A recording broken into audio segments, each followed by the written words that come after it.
Olá, pessoal que acompanha o SNTV. Está chegando o fim de ano. O fim de ano, aliás, já chegou.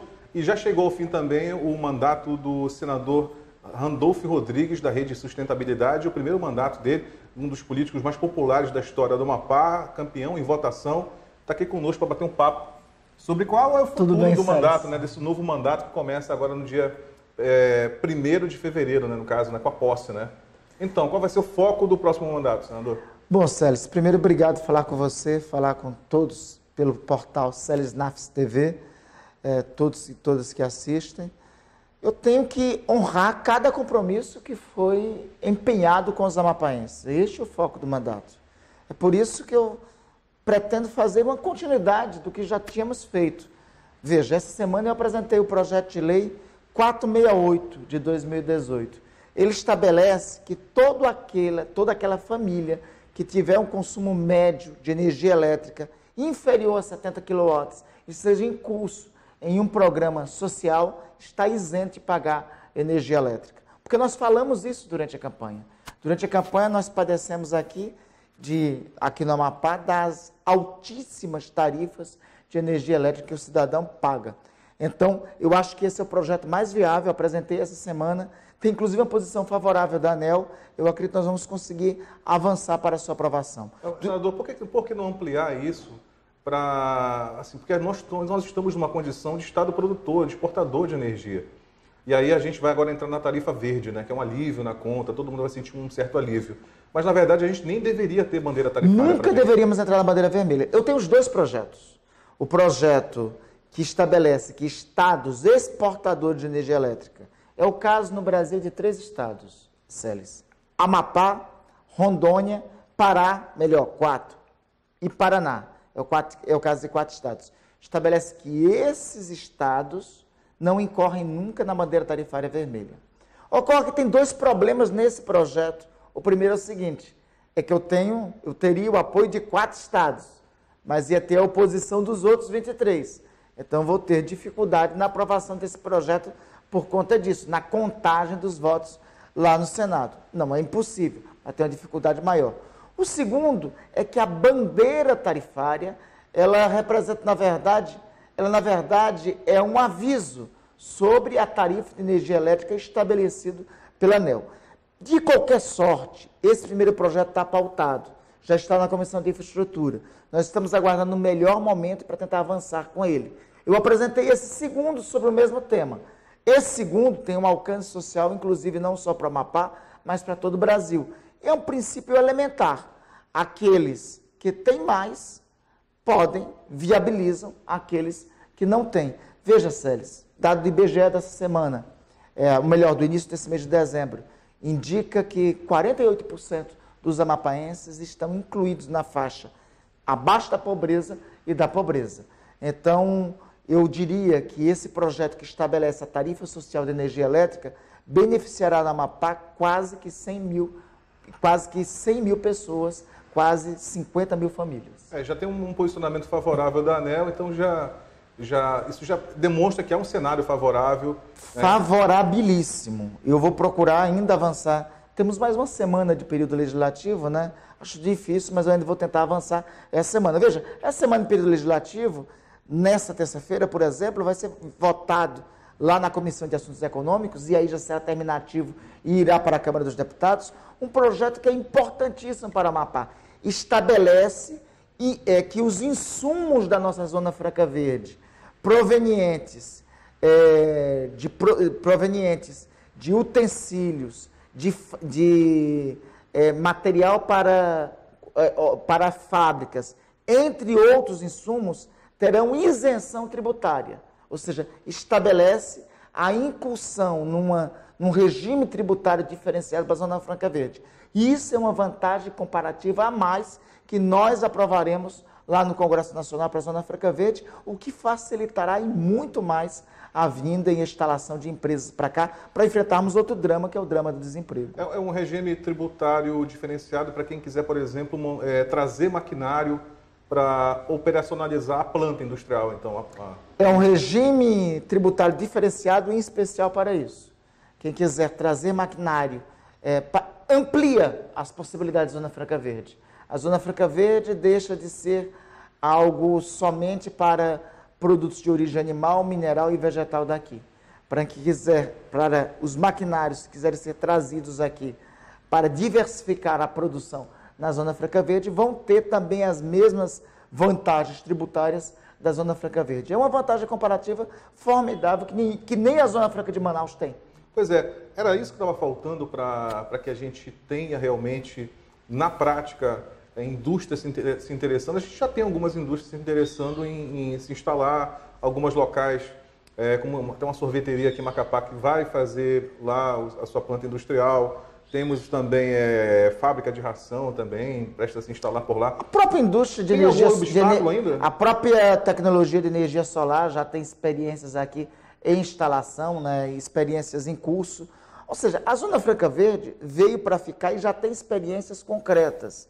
Só que está precisando de dois instrumentos fundamentais. Precisa da aprovação desse outro projeto, que eu espero essa semana a gente aprovar na Comissão de Assuntos Econômicos do Senado, e precisa maior envolvimento e determinação por parte do governo do Estado. Eu acho que o governo do Estado tem feito pouco do que pode ser feito pela Zona Franca Verde.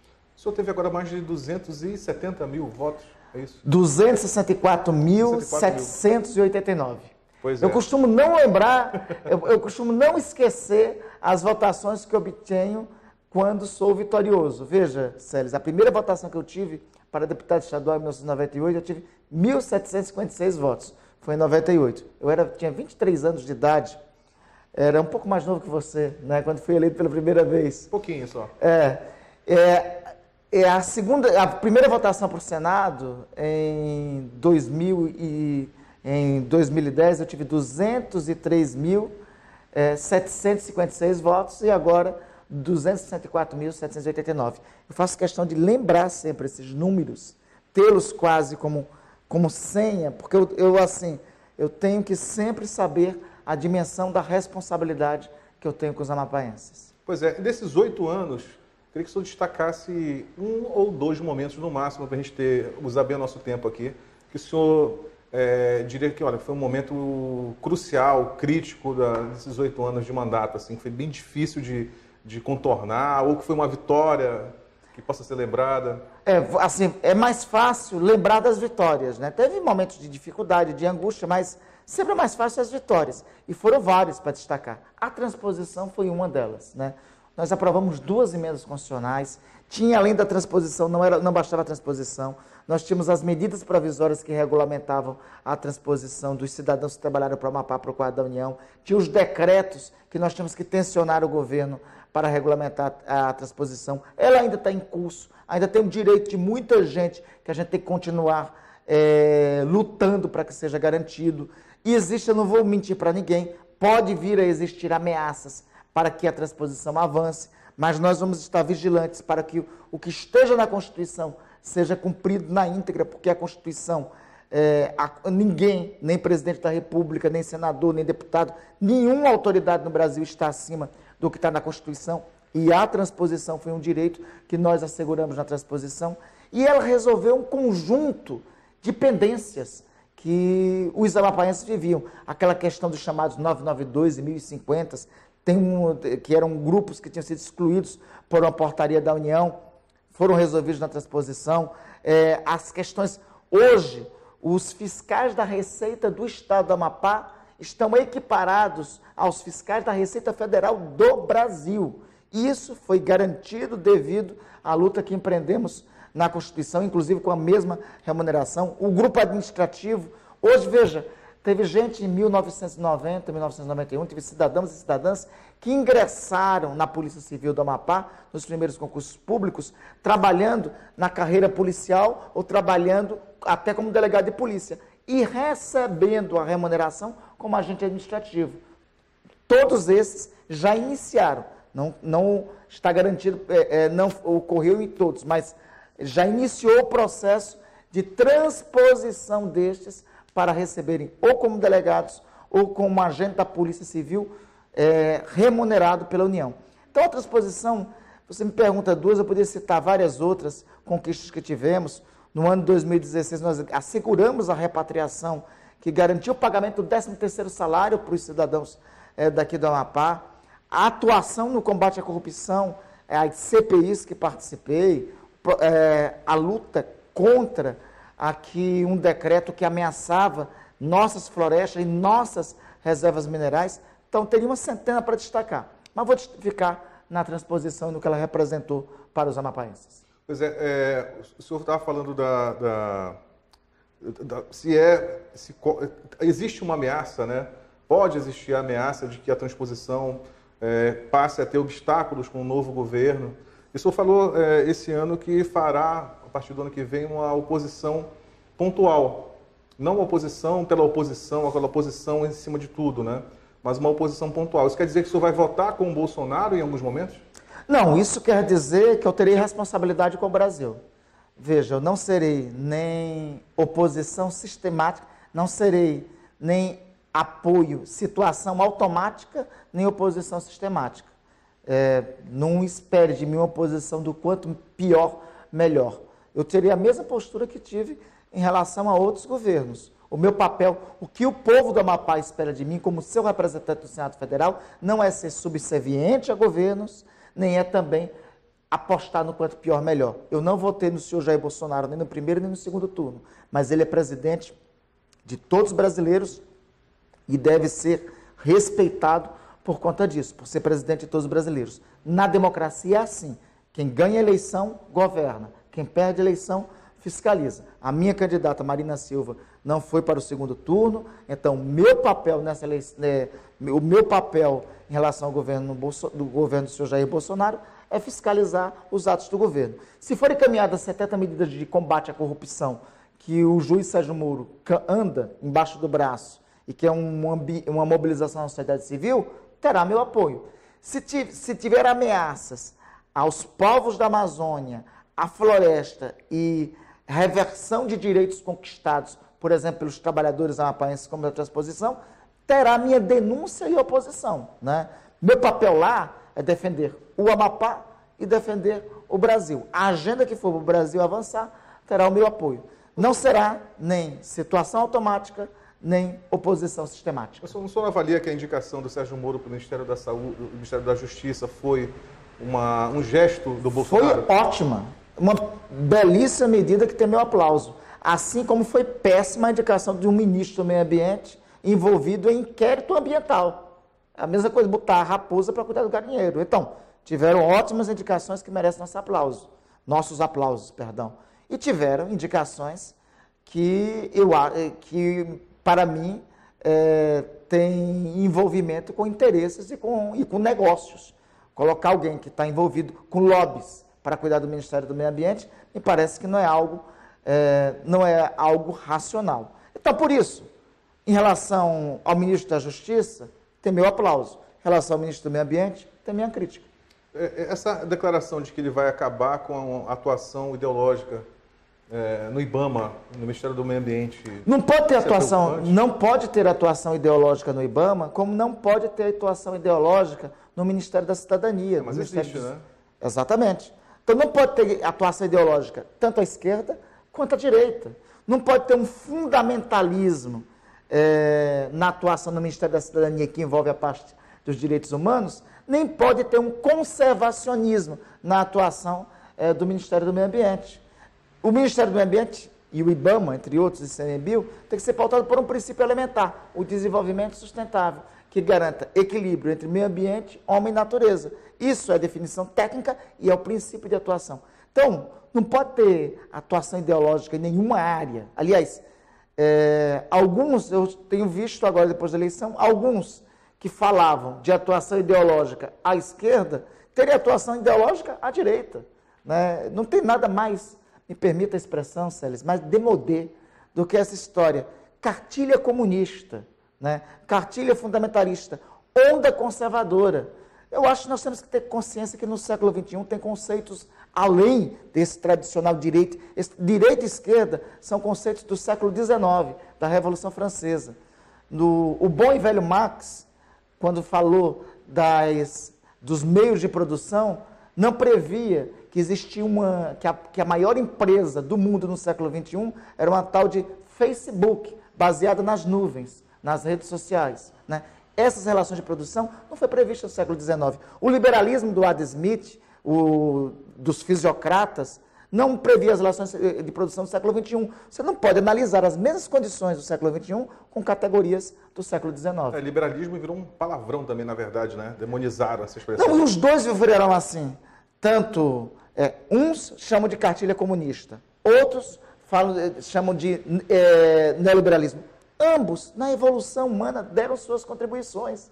O liberalismo foi fundamental, foi o berço da Revolução Francesa, que semeou os princípios de igualdade e fraternidade, de igualdade e fraternidade, que deu origem à primeira declaração de direitos do homem e do cidadão. Se não tivesse tido a luta por direitos sociais e o marxismo no decorrer do século XIX, não teriam as conquistas sociais que os trabalhadores têm, que estão na nossa Constituição, no artigo 6º, e que, por mais que tenha alguém que queira mudar, não pode mudar porque é cláusula pétrea, né? Então, ou seja, a gente tem que evoluir nesses conceitos, tem que constituir em síntese os avanços que tem importantes dos direitos individuais do liberalismo com os avanços que tem das conquistas sociais do marxismo no século XIX. São dois modelos que se juntam. Podem se completar, Isso. não são antagônicos em si. A definição de antagonismos deles foi de um conceito que eu acho que tem que ser atualizado também, que é o conceito de luta de classes. Já na prática foi sepultado. Mas olha só, a gente, para finalizar, vai falar do projeto que eu acho que é um projeto que tramitou em forma relâmpago lá no Senado. Apresentamos semana passada, na semana seguinte, apresentamos uma semana, na semana seguinte já deverá ser submetido à votação. Pois é, o projeto de lei que aumenta a pena, né, para maus tratos a animais.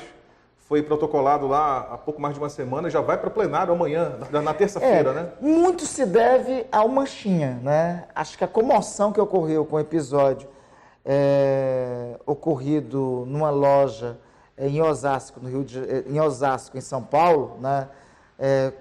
Eu acho que esse episódio mobilizou. Mas nós temos, você até dizia para mim antes da entrevista, nós temos milhões de manchinhas aí espalhados, né? E eu acho, nós estamos na semana da Declaração Universal dos Direitos do Homem e do Cidadão.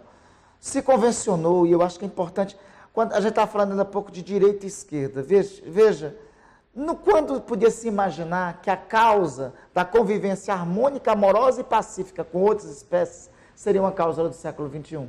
E é uma causa do século XXI, é uma causa atual, é uma causa de hoje, né? Existe, segundo alguns civilistas, alguns doutrinadores do direito de família, existe hoje a chamada família multiespécie. O cão ou o gato passou a ser uma extensão de um núcleo familiar. Muitas vezes passou a ser a principal companhia de muitos núcleos familiares. Mas você não acha também que em alguns casos é uma questão de saúde pública também? Existem cidades, bairros com superpopulação de cães. Claro. Tem que haver uma medida que parece cruel, mas é a castração? Claro, mas não é cruel, é uma medida prevista, né? A castração é uma medida também, é uma medida de diálogo com a proteção. Não pode ter ultrafundamentalismo. A medida da castração não é uma medida de controle da população e para evitar a tendência dos maus tratos, né? Então, veja, o cuidado com a outra espécie, inclusive eu não falo a castração como uma medida violenta. Eu acho que a castração, ao contrário, é uma medida para evitar a superpopulação, é uma medida de saúde pública e uma medida de cuidado com a espécie diferente. O que diz o seu projeto? O nosso projeto estabelece que a pena mínima... hoje, veja, é melhor para explicar para você. Se você danificar essa cadeira, você tem uma pena maior do que se você matar um cachorrinho ali na rua ou você cometer um maltrato a algum cãozinho que encontrar, né? Hoje é isso que diz a lei. Pelo projeto, a pena mínima passa a ser ampliada e a pena máxima vai até 5 anos. Ou seja, o projeto vai passar a estabelecer a possibilidade de prisão para quem cometer maus tratos, violência e matar animais. Vai ser aprovado sem problemas, né? Eu espero, né? Eu espero. A mobilização caminha nesse sentido. Amanhã, aliás, essa semana, a previsão é que nós tenhamos um bom público lá no Senado, inclusive de artistas, de protagonistas, para mobilizar para a aprovação desse projeto. Eu espero que seja aprovado por unanimidade. Ok, então, boa sorte no novo mandato. Então, obrigado, Célio. Em fevereiro, né? Como eu diria no primeiro, fé na vida, fé no que virá. Vamos lá. Bem... Então, gente, para você que acompanha a SNTV, obrigado. Espero que tenha prestado atenção na entrevista, do início ao fim, muitos assuntos interessantes. Dê seu ok no vídeo lá e até a próxima. Valeu!